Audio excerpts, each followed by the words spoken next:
menyusun dengan laporan keuangan seperti kemarin, itu tidak apa-apa. Tapi kalau mau menyusun sesuai dengan studi kelayakan, juga diperbolehkan. Jadi bisa jadi pilihan, gitu ya. Baik, mungkin tolong diinfokan bagi teman-teman yang belum hadir, ya.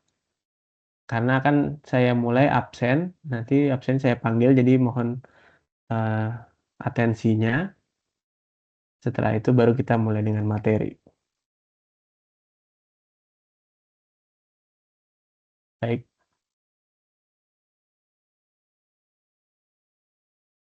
Saya akan mulai. Fauzan Martiza Rasid. Belum ada ya. Almaira Laili Ardianti. Muhammad Akmal Zaki Maulana. Hadir, Pak. Hadir. Reno Hendwi Ananta Priyono. Reno Hendwi Ananta Priyono. Siti Fatimah Asyahro. Hadir, Bapak. Tani Sinta Dewi. Hadir, Pak. Umi Latifah. Umi Latifah. Belum ya. Amalia Renata Putri. Hadir, Pak. Julia Arika Damayanti.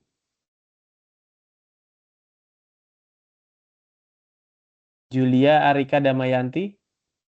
Ada. Iftinanti Hanun. Hadir, Bapak. Bangkit Munte. Hadir, Pak. Dirgantara Muhammad Faiz. Dirgantara Muhammad Faiz. Muhammad Hisham Prabowo Setiaputra. Muhammad Hisham Prabowo Setiaputra. Hadir, Pak. Carissa Blessing. Oke. Hadir, Pak. Carissa Blessing Theodora. Hadir, Najwa Pak. Safira Putri. Najwa Safira Putri. Hadir, Pak. Christopher Daniel Alvito. Hadir, Pak. Hilary Andira Innocentia. Hadir, Pak. Florence Carina Winata.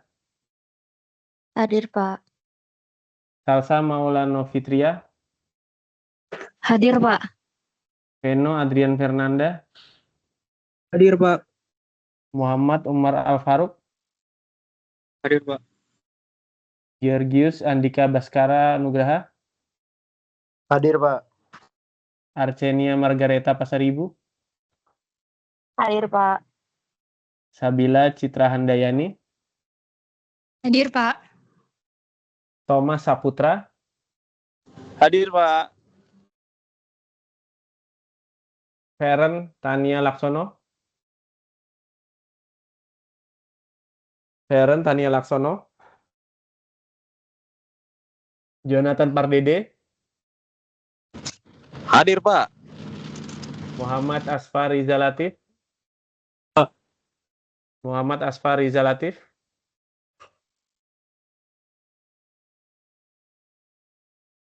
Sifa Anissa. Hadir, Pak. Zidan Dava Herisnanda. Zidan Dava Herisnanda. Teresiana Dulce Maria. Hadir, Pak. Alfa Layalia. Hadir, Pak. Siti Aisyah. Hadir, Pak. Naura Avianti Mutia Dewi Purnama. Naura Avianti Mutia Devi Purnama. Anggraini Cahya Salwati. Hadir, Pak. Karista Nur Khairina. Hadir, Pak. Alexandri Misa. Hadir, Pak. Nashwa Zahiro Sofa. Hadir, Pak. Aditya Putri Ramadhani. Hadir, Bapak. Immanuel Yosia Hotua Manurung. Hadir, Pak. Dayan Arhab Pratama. Hadir, Pak. Fahmi Dian Satriawan. Hadir, Pak. Putu Pak. Ayu Marpa Fani Arianto, Hadir, Pak. Hadir, Pak. Aurelia Prasojo, Hadir, Pak. Andrea Erta Putri Christian, Hadir, Pak. Novia Putri Kinasih, Hadir, Pak. Ita Nurhaliza, Hadir, Pak. Amanda Devina Lapu,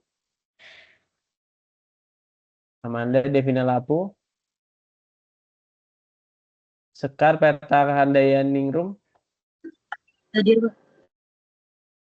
Iksanul Riza, Hadir, Pak. ada yang belum dipanggil? Saya, Pak, Pak. maaf, Selamat asal, Pak. Amanda Laili hadir. Reno Hendwi belum dipanggil, Pak. Coba silakan raise hand dulu. Saya lihat orang-orangnya. Oke. Almaira Laili Ardianti, Iya, hadir, Pak. hadir ya.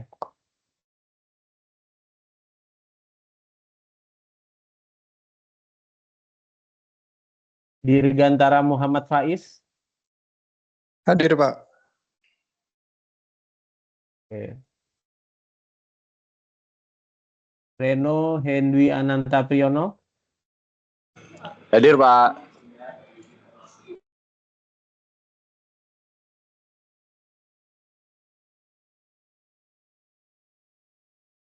Muhammad Asfar Riza Latif. Hadir, Pak.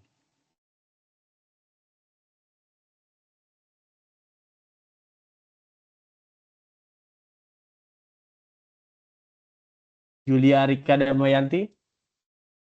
Hadir, Pak.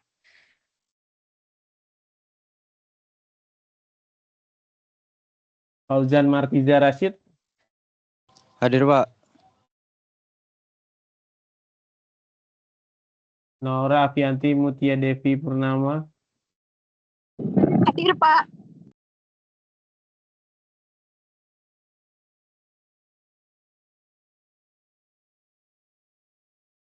Umi Latifah. Hadir, Pak.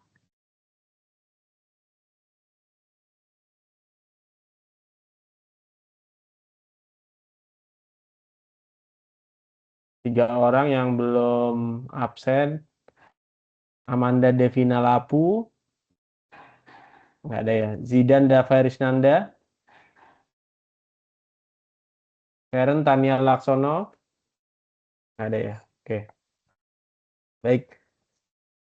Kita akan bahas sedikit tentang studi kelayakan.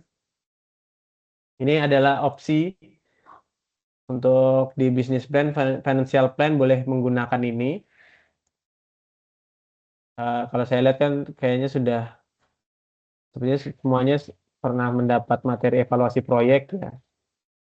Angkatan 2023 sepertinya sudah ya.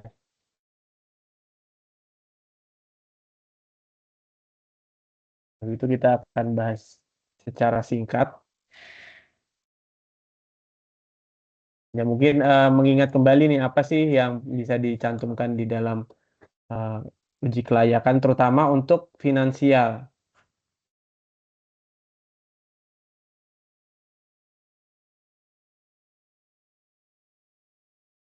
Ya Nora sudah di absen tadi ya.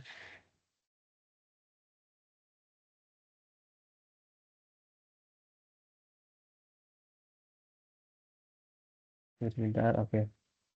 Saya akan share lagi.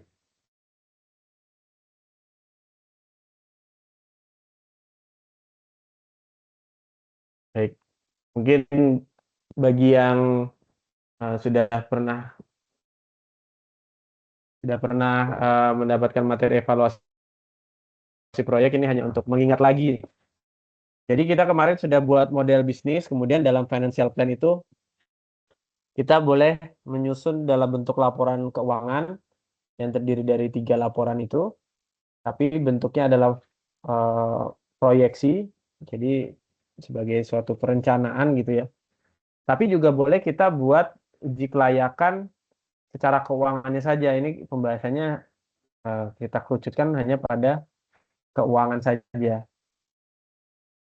Kalau kita lihat sebenarnya hampir sama dengan laporan keuangan, hanya saja ini basisnya adalah cash flow. Jadi yang sifatnya itu sebagai cash. Nah, apa saja yang bisa dicantumkan di dalam analisis untuk kelayakan keuangan?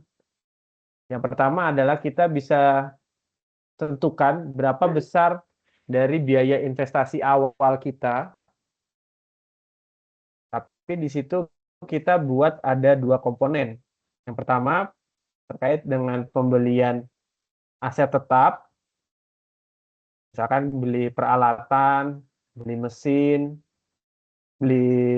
kalau beli bangunan juga boleh, membangun gitu misalkan, atau beli tanah juga boleh, kalau misalkan ada pembelian tanah gitu untuk tokonya gitu ya. Kalau nggak ada ya mungkin peralatan, mesin itu juga bisa, atau mungkin kendaraan juga bisa.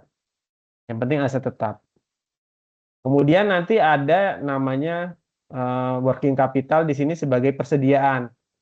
Jadi yang masuk ke dalam persediaan itu adalah bahan baku, kemudian spare part yang kecil-kecil itu ya, untuk melengkapi apa kalau kebutuhan maintenance gitu, skrup atau mungkin ada apa baterai atau apa. Nah, itu sebenarnya masuk ke situ gitu. Jadi dipisahkan antara aset tetap dengan persediaan tadi.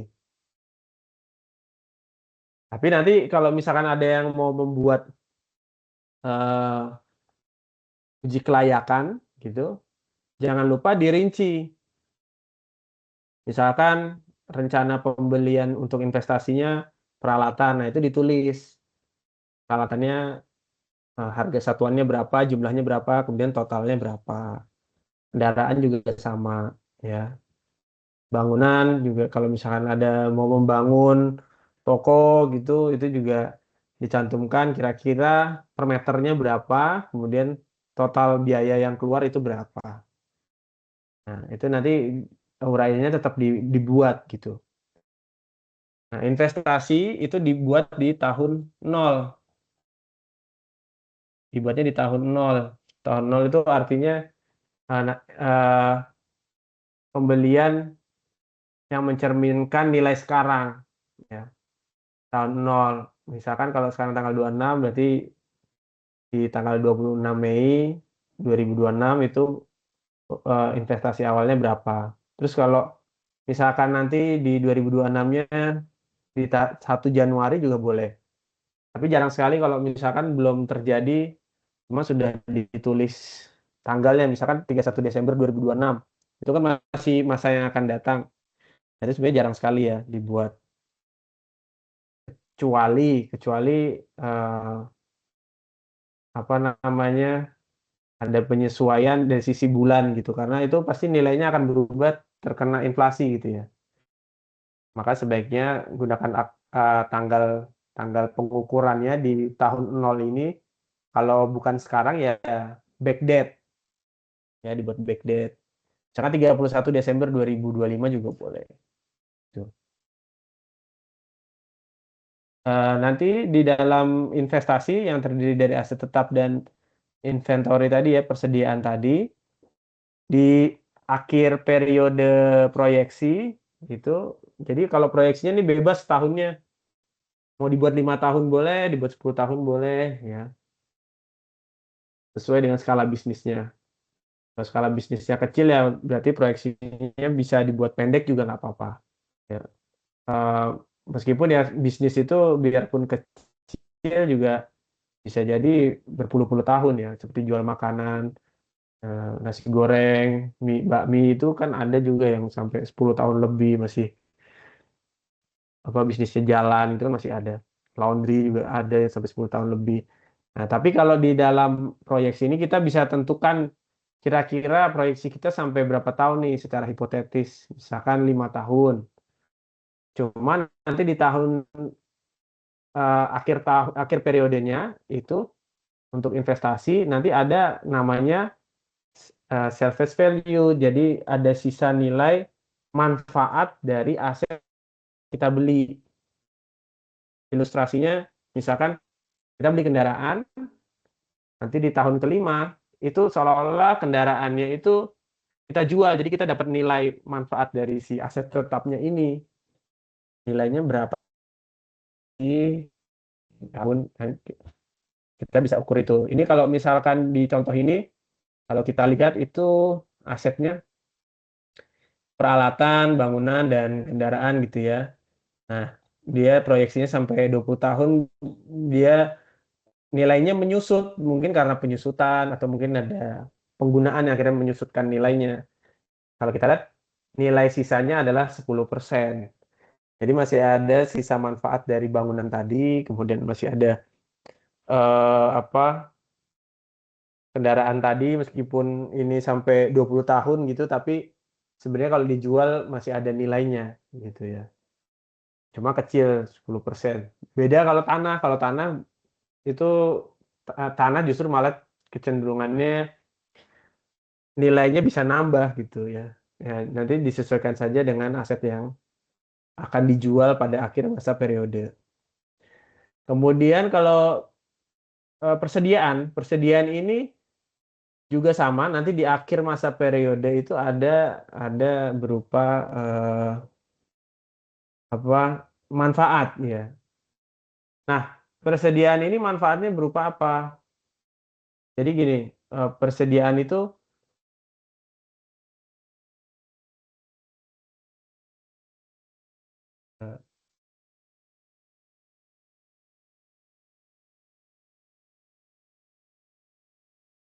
nggak bisa ya.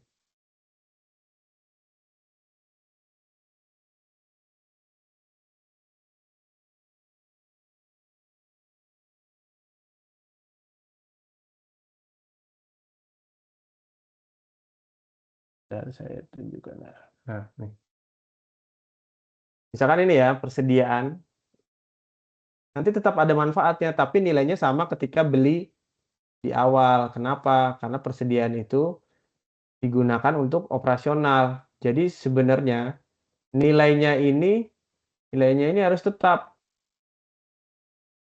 ada di sepanjang tahun ini. Cuma tidak perlu dituliskan di sini ya. Tapi dia akuisisi awal, pembelian awal, persediaan. Kemudian nanti di akhir masa periode itu dijual. Anggapannya dia tetap ada karena kapasitasnya yang membutuhkan persediaan sebesar ini gitu. Nah, ini nanti harus ada manfaatnya antara aset tetap tadi, masih ada sisanya, dan persediaan juga harus kita mendapatkan manfaat di akhir periode. Ini jangan sampai lupa kalau ada yang mau menuliskan seperti itu. Investasi apa? Investasi awal yang minus ini, kemudian ada manfaat di akhir periode, di akhir masa proyeksi. Sorry. Di akhir masa proyeksi. Nah, investasi awal, kalau kita bicara nilai sekarang itu tahun 0. Nah, ini dibuat tahun 0. Tapi kalau misalkan dibuat 1 tahun ya nggak apa-apa sih sebenarnya ya. Cuman kalau di sini 0 gitu ya, terus di sini ada nilainya, nanti berlaku yang namanya diskon faktor untuk mencari nilai sekarang. Mungkin kalau diskon faktor kita sudah belajar ya, jadi bisa silahkan bagi yang sudah mengetahui evaluasi proyek, yang sudah pernah latihan evaluasi proyek, bisa menerapkan itu di sini, di financial plan. Kalau belum ya pakai yang laporan keuangan juga nggak apa-apa. Nah, ketika nanti kita ada di tahun 1, berlaku namanya diskon faktor ya. Diskon faktor itu kita berarti menggunakan diskon rate yang boleh kita ambil dari suku bunga real atau suku bunga nominal atau yang namanya capital cost. Misalkan capital cost itu adalah modal sendiri atau kombinasi antara modal sendiri dengan utang. Besar presentasinya kita bisa asumsikan misalkan modal sendiri itu tingkat pengembaliannya 10% misalkan. Kalau misalkan murni modal sendiri artinya dari modal itu tingkat pengembalian per tahunnya untuk modal itu adalah 10%. Itu jadi biaya modal sebenarnya. si project bisnis ini membutuhkan modal sebesar 100 juta misalkan, maka biaya yang dia bayarkan adalah pengembaliannya sebesar 10% per tahun. Nah, di situ kita boleh tuh pakai diskon rate itu. Yang penting kalau misalkan asumsinya harganya konstan, ya, misalkan biayanya nih konstan atau pendapatannya konstan, tidak ada pertumbuhan harga, bukan bukan karena penjualan ya, tapi karena pertumbuhan harga. Jadi kapasitasnya penuh misalkan gini ya. Ini kapasitasnya 100% gitu. Terus tidak ada pertumbuhan harga, tidak ada pertumbuhan karena inflasi. Nah, itu silakan nanti gunakan diskon rate yang tidak mengandung inflasi. Kalau yang mengandung inflasi berarti suku bunga nominal, dan satu lagi adalah diskon rate dengan kombinasi modal sendiri dan utang. Ya. Jadi kalau dibuat konstan ya pakainya suku bunga real atau apa capital cost yang modal sendiri saja. Itu boleh given, nanti silakan dituliskan tapi dibuat asumsi gitu ya. Ini suku bunga realnya besarnya berapa atau capital cost-nya besarnya berapa, itu silakan. Ya. Yang penting diasumsikan bahwa itu tidak ada inflasi kalau ininya proyeksinya itu dibuat tidak ada pertumbuhan harga maupun terpapar inflasi. Nah, kalau kita bicara operating cost itu sebenarnya kita langsung ya setelah tadi biaya.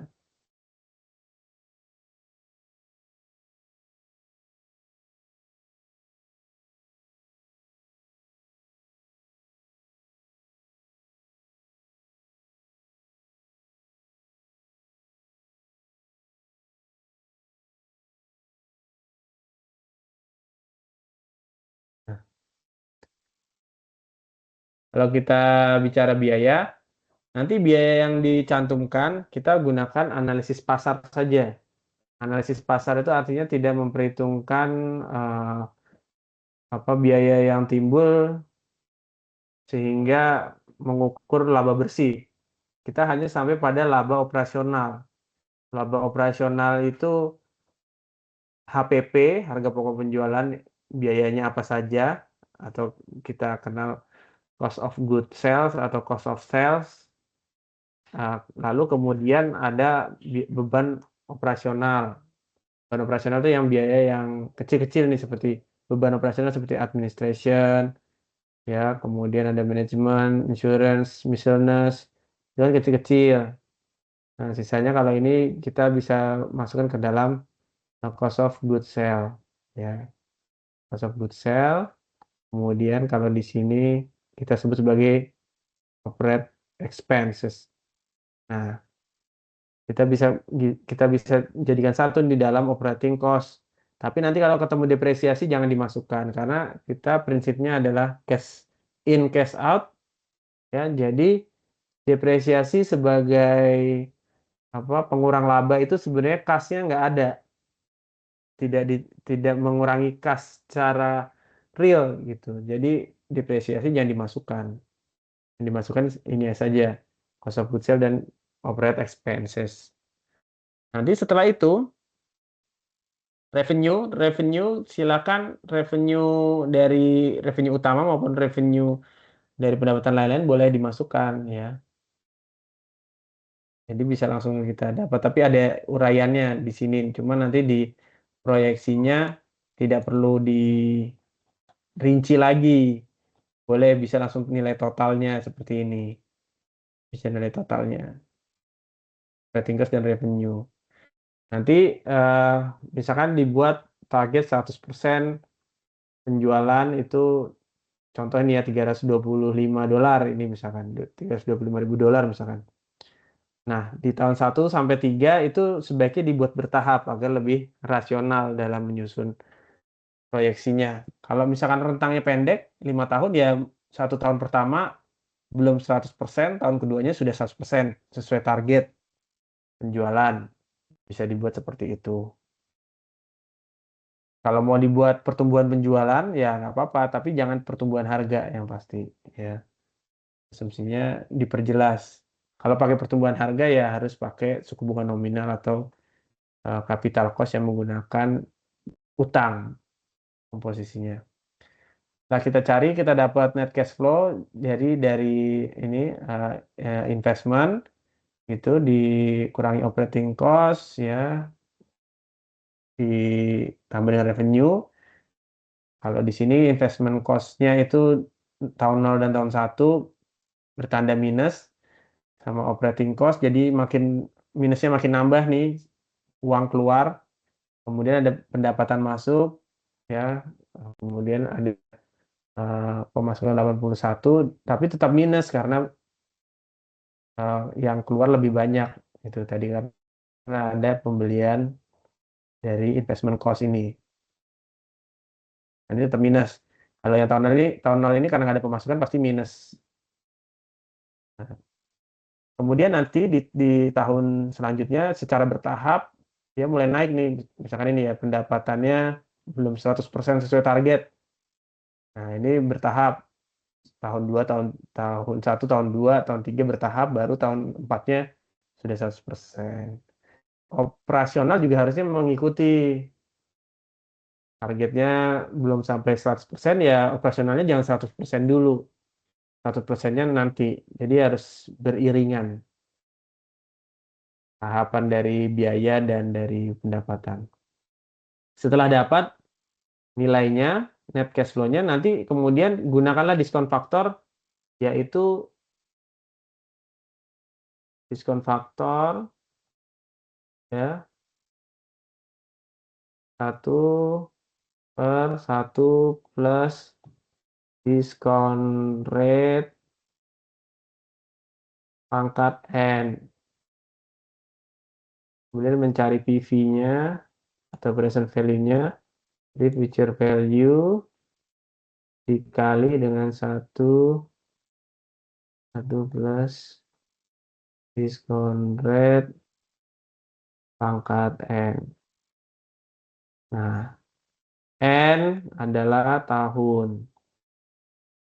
Jadi kalau tahun 0, ya ini sama dengan 1 gitu. Makanya present value-nya ya tidak ada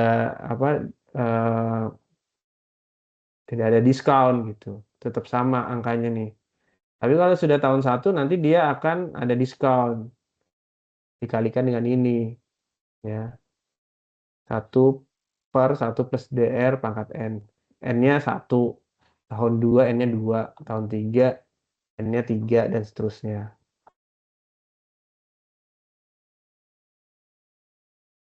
Nah, jadi nanti silakan diukur present value-nya berapa, nanti kemudian dijumlah dari tahun 0 sampai tahun 20, nanti ketemu net present value.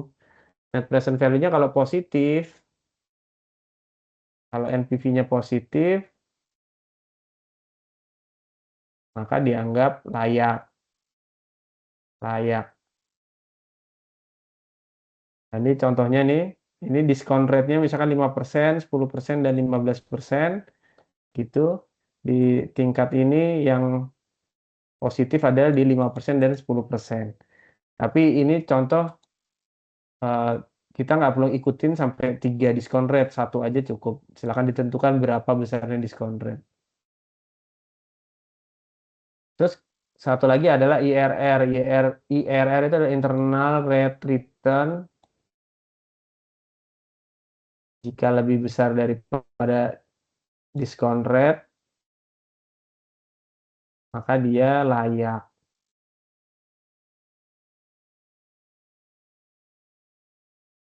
Kenapa ini dianggap layak IRR jika lebih besar dari diskon rate? Karena IRR adalah pengembalian dari project ini ya, tingkat pengembalian dari project ini.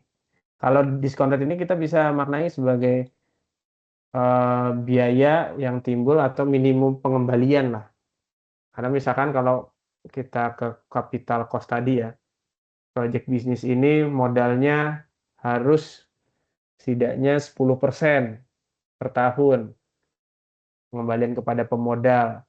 Nah, itu jadi kewajiban nih, ini jadi kewajibannya proyek ini gitu. Tapi ternyata di dalam proyeksinya bisnis ini bisa mendapatkan lebih dari kewajibannya. Jadi pengembaliannya, keuntungan yang didapatkan bisa sampai 20% gitu misalkan. 20% per tahun ya tingkat pengembaliannya. Nah, berarti apa manfaat yang didapatkan itu lebih daripada kewajiban yang harus dikeluarkan. Maka proyek ini dianggap menguntungkan dan dianggap sebagai layak. Nah, jadi hanya dua ini saja kalau misalkan ada yang mau menggunakan studi kelayakan secara keuangan di bisnis plan-nya. Kalau tidak, ya gunakan laporan keuangan yang seperti yang kemarin saya contohkan itu saja gitu. Nanti disertai dengan analisis rasio. Silakan dipilih saja mau yang mana. Kalau dirasa ini yang lebih bukan lebih mudah, mungkin lebih sederhana dan mungkin lebih dikuasai, ya nggak apa-apa dibuat seperti itu. Tapi kalau ada yang lebih suka dengan laporan keuangan gitu, ya monggo silakan dibuat laporan keuangan proyeksinya juga dan analisis rasionya. Kira-kira itu pertemuan kita ya. Studi kelayakan yang kita bahas adalah studi kelayakan keuangan, meskipun sebenarnya studi kelayakan itu tidak hanya keuangan saja, tapi juga ada aspek seperti operasional, kemudian pemasaran, terus struktur organisasi, legalitas. Cuma kalau itu kayak terlalu banyak gitu ya. Justru biasanya kalau orang akan melihat secara keuangan sebenarnya layak nggak sih? Mungkin untuk proyek bisnis gitu orang akan fokus ke situ. Tapi tentu inovasi yang dijelaskan. Jadi kalau feasibility study itu gunanya adalah menguji. Kalau kita bikinnya bisnis plan sebagai bentuk kita ini mengidentifikasi bisnis model kita dan kita dokumentasikan, paparkan ke orang lain. Ini sebagai bentuk bisnis model kita. Tapi kalau feasibility study atau uji kelayakan, studi kelayakan itu akan mengevaluasi yang kita buat tadi, ya. Apakah dari sisi operasionalnya layak, apakah dari struktur organisasi yang dianggap layak, atau dari sisi keuangannya dianggap layak. Cuma kita bisa kombinasikan itu, kita ambil keuangannya saja, kita cantumkan dalam bisnis plan, kita tunjukkan bahwa asumsi kita secara keuangan ini sudah dianggap layak sebagai proyek bisnis.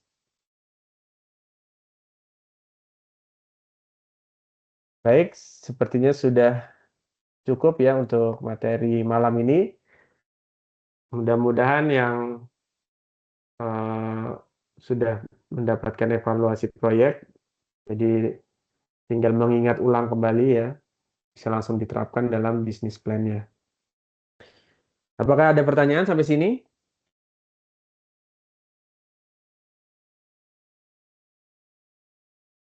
Kalau tidak ada, mungkin saya akan jelaskan sedikit untuk UAS nanti. Setidaknya saya akan membahas bisnis plan. Jadi materi di PPT saya yang terkait bisnis plan itu silakan dibaca. Misalkan kayak jenis-jenis bisnis plan, nah itu silakan dibaca dan diingat-ingat lagi. Kemudian outline-nya apa saja, terus pembahasan masing-masing aspek itu apa. Lalu kemudian saya akan bahas financial plan, tapi terkait analisis rasionya saja. Jadi bukan kita menyusun laporan keuangan di UAS, enggak. Hanya kita akan belajar untuk analisis rasionya saja. Yang terakhir adalah structure, conduct, performance, yang konteksnya untuk kewirausahaan tentunya. Nah, kira-kira 3 atau 4 soal. Nggak banyak sih, ya mudah-mudahan semua bisa memahami materi yang akan saya ujikan nanti.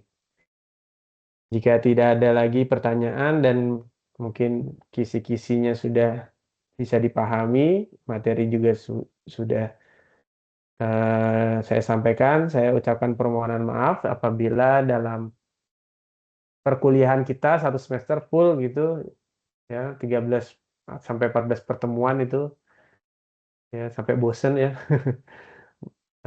Saya sampaikan permohonan maaf apabila dalam hal eh, perkuliahan masih ada kekurangan dan terima kasih atas atensinya sampai di pertemuan terakhir ini masih tetap hadir di dalam kelas. Saya tutup. Wassalamualaikum warahmatullahi wabarakatuh. Selamat malam semua. Terima kasih. Waalaikumsalam, Pak. Terima kasih, Pak. Terima kasih, Pak.